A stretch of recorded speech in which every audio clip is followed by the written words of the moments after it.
नमस्कार दोस्तों, आप लोग ये जरूर जानना चाहते होंगे कि बीजेपी इलेक्शन में अयोध्या से कैसे हार गई।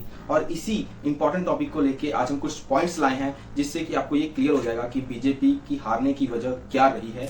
अगर आप लोग मेरे चैनल पर नए हैं तो प्लीज मेरे चैनल को सब्सक्राइब कर लीजिए, जिससे कि आपको नई नई वीडियोस, ऐसी इंफॉर्मेटिव वीडियोस मिलती रहें और आप अपडेट रहें।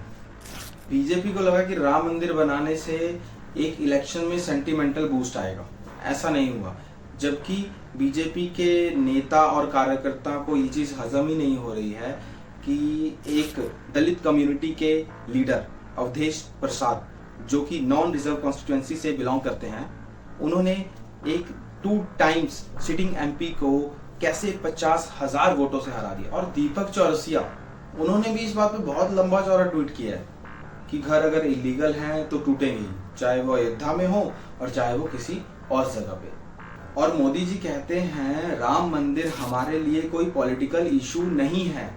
तो क्यों ऐसे स्लोगन बनाए जाते हैं जिससे कि पूरे देश में जातिवाद को बढ़ावा मिलता है। और दूसरी तरफ ये जो स्लोगन बनाया गया था, जो राम को लाए हैं हम उनको लाएंगे, ये क्यों? क्या भारत में राम पहले से नहीं थे? बेसिकली बीजेपी के समर्थक और लीडरों के कहने का मतलब ये है कि अगर आप हिंदू हैं तो हिंदुत्व को बचाने के लिए आप बीजेपी को वोट डालिए। लेकिन ये गलत है। क्या सिर्फ अयोध्या में ही हिंदू है? और सिर्फ अयोध्या में ही 80% हिंदू नहीं है। अगर हम बात करें हिंदू कम्युनिटी की, यूपी में 85%, तेलंगाना में 80%, कर्नाटका में 84%, केरला में 65%, तमिलनाडु में 88%, राजस्थान में 89%, महाराष्ट्र में 80% और वेस्ट बंगाल में 81% जो कि हिंदू कम्युनिटी बिलोंग करती हैं। तो फिर क्यों अयोध्या के ही हिंदुओं को टारगेट किया जा रहा है कि अयोध्या के हिंदुओं की वजह से बीजेपी अयोध्या में हार गई? इन भाई साहब को देखिए, इन्होंने तो साफ साफ ट्वीट कर दिया है कि अयोध्या के हिंदू तो हिजड़े निकले, क्योंकि उन्होंने अयोध्या में बीजेपी को नहीं जिताया। मेरे हिसाब से तो ऐसा बिल्कुल भी नहीं है कि अगर आप हिंदू हैं तो बीजेपी को वोट कीजिए, अगर आप मुस्लिम हैं तो कांग्रेस को वोट कीजिए, अगर आप दलित समुदाय से हैं तो बीएसपी या किसी और पार्टी को वोट कीजिए, एक्सेट्रा एक्सेट्रा एक्सेट्रा।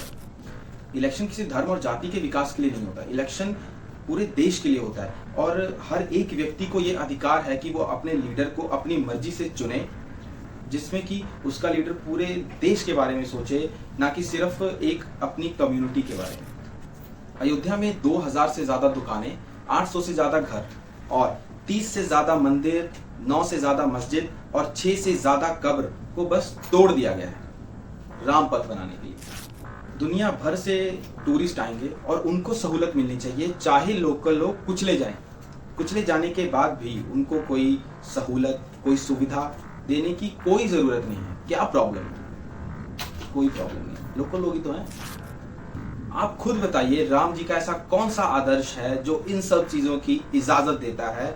दूसरे के घरों को, मस्जिद के मंदिरों को तोड़कर, रोजगारों को तोड़कर मंदिर बनाने की इजाजत राम जी का कौन सा ऐसा आदर्श देता है? आपसे कहना चाहूंगा, इन्हीं सब चीजों की वजह से बीजेपी अयोध्या में हारी है। उन्होंने सिर्फ राम मंदिर को एक पॉलिटिकल इशू बनाया, दिखाया कि डेवलप करना चाहते हैं, लेकिन उन्होंने वहां के लोकल लोगों की सहूलत, सुविधाओं को नजरअंदाज कर दिया। आप खुद बताएं, जो व्यक्ति आपसे आपका घर, रोजगार और जरूरत वाली सारी चीजें आपसे छीन ले, तो क्या फिर भी आप उस व्यक्ति के सपोर्ट में खड़े रहेंगे? मेरे हिसाब से तो नहीं। बस यही किया है अयोध्या के लोगों ने। और ये सब मैं आपसे बस बेतुकी बातें नहीं कर रहा हूँ, ये सब एक ग्राउंड लेवल की चीजें हैं, ग्राउंड लेवल की फीलिंग्स हैं, ग्राउंड लेवल के लोगों के द्वारा की गई बातें हैं, जिसकी वजह से बीजेपी हारी है।